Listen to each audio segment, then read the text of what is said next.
لا نحصي ثناء عليك أنت كما أثنيت على نفسك، فلك الثناء كله ولك الحمد كله ولك الشكر كله، وإليك يرجع الأمر كله علانيته وسره. وأشهد أن لا إله إلا الله وحده لا شريك له، سبحانه سبحانه تفرد في ملكه ومقامه، وتنزه وتقدس في أزليته فلا عيب تراه، حكم بحكمه على خلقه فلا معقب لحكمه ولا راد لما قضاه، سبحانه سبحانه يعلم مزاقيل الجبال وعدد أوراق الأشجار وعدد أمواج البحار، ويرى ويسمع من يظلم عليه الليل ويشرق عليه النهار. وأشهد أن سيدنا وعظيمنا وحبيبنا سيدنا ومولانا محمدا رسول الله. اللهم صل وسلم وبارك عليك سيدي يا رسول الله، يا سيد العقلاء، يا خير الورى، يا من أتيت إلى الحياة المبشرة وبعثت فينا بالقرآن هاديا، وطلعت في الأكوان بدرا نيرا. والله ما خلق الإله وما برى بشرا يرى كمحمد بين الورى. سمعني الصلاة على حبيبك صلى الله عليه وسلم. وبعد، أحباب الحبيب المصطفى صلوات ربي وسلامه عليه، الحياة ألم يفيه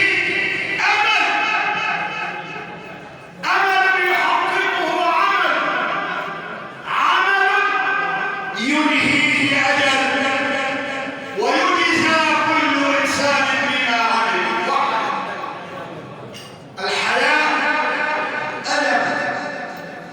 قل يا آدم إن هذا عدو لك ولزوجك فلا يخرجنهما من الجنة فتشقى.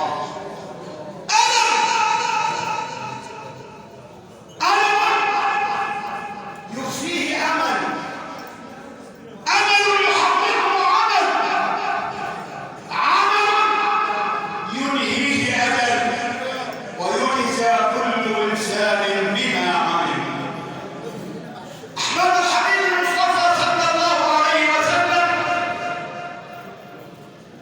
بداية النهاية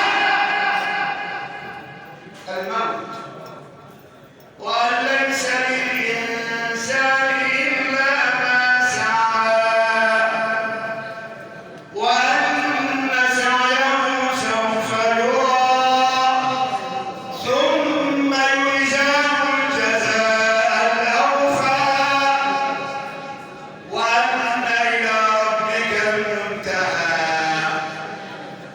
نهاية فين؟ الله. حقيقة الكل يقف أمامها لا يستطيع ردها، لا تطرد الأغنياء ولا الفقراء ولا الرجال ولا النساء ولا الأقوياء ولا الضعفاء. حقيقة قال الله: وجاءت سكرة الموت بالحق، ذلك ما كنت منه تحيد. أي تهرب، تحيد إلى الطبيب لا طبيب، تحيد إلى الطعام لا طعام، إلى الشراب انتهى كل شيء، لأن الله عز وجل منذ أن خلقنا كتب علينا الموت. الكل سيموت ولا يبقى إلا الحي الذي لا يموت. سبحان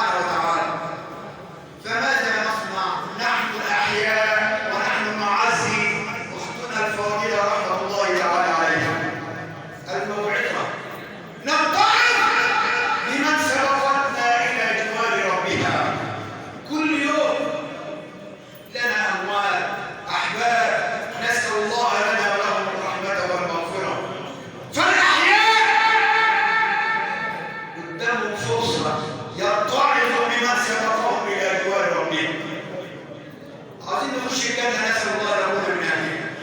ولا نخش إيه؟ ما هو ما فيش ليك مصير إلا إلى الجنة، نسأل الله أن نكون من أهلها، وإما إلى الأخرى أعاذنا الله وإياكم من شرورها وأهلها. حاجة من الاثنين، يا جنة يا نار. طب احنا عاوزين نخش الجنة، اسمع النبي صلى الله عليه وسلم انك ايه وصلي عليه. من اراد ان يزحزح عن النار ويدخل الجنه، يا رب اجعلني واياكم من اهل الجنه، واجعل فضيلتنا من اهل الجنه. من اراد ان يزحزح عن النار ويدخل الجنه يعمل ايه يا رسول الله؟ فلتأتيه منيته وهو لا يشرك بالله شيئا. الحمد لله، أشهد أن لا إله إلا الله محمد رسول الله. شهادتين خلاص، بس اعمل به، اعمل به. سيدنا رسول الله فلتأتيه منيته وهو لا يشرك بالله شيئا. والثانية اللي أنا عاوز أركز عليه، وليأتي للناس ما يحب أن يؤتى إليه. الله، يعني إيه؟ عامل الناس بمعاملتهم يا عم الشيخ؟ لا يا حبيبي، تعامل الناس بمعاملتهم. فيهم الكذاب أعاذنا وأعاذكم الله، فيهم المنافق، فيهم المخادع، فيهم الغشاش. لو عملت كل واحد بمعاملته هتتصف بيك الصفات كلها وهتجتمع فيك انت. لا، عامل الناس بما يحب ان تعاملوه. عاوز الناس تعاملك كويس، عامله كويس. فلتأتيه منيته وهو لا يشرك بالله شيئا، وليأتي للناس ما يحب ان يؤتى اليه. والله عمرك ما تعامل واحد كويس ويعاملك وحش، لكن لما بتعامل واحد وحش يعاملك اوحش منه. النبي ما كانش كده صلى الله عليه وسلم، اجتمعت فيه كل الصفات الطيبه، ولذلك على الاخلاق، وانك لعلى خلق عظيم. خلق فين اخلاق المسلمين؟ تمشي في الشارع تلاقي ما لذ وطاب، يا حول يا سلام، تلاقي الشتيمه وتلاقي الزعيق وتقام المشاكل على اكثر الاسباب. فين العفو؟ فين الصبر؟ فين حب الخير؟ فين أوصل سيدنا محمد صلى الله عليه وسلم ما عامل احدا ومن قرب لنفسه قرب الا ان تنتهك حرمه الله فينتقم لله عز وجل. وما خير بين امرين الا اختار ايسرهما ما لم يكن اثما. بص يا حبيبي صلى الله عليه وسلم وتقول انا بحب النبي، لا تمتثل لاوامر النبي. وما اتاكم الرسول فخذوه وما نهاكم عنه فانتهوا. كمل الايه، واتقوا الله ان الله شديد العقاب. بتحب محمد صلى الله عليه وسلم وتحب النبي، صل عليه، اتخلق باخلاق النبي. كان قرانا يمشي على الارض، كان يعامل الناس معامله حسنه.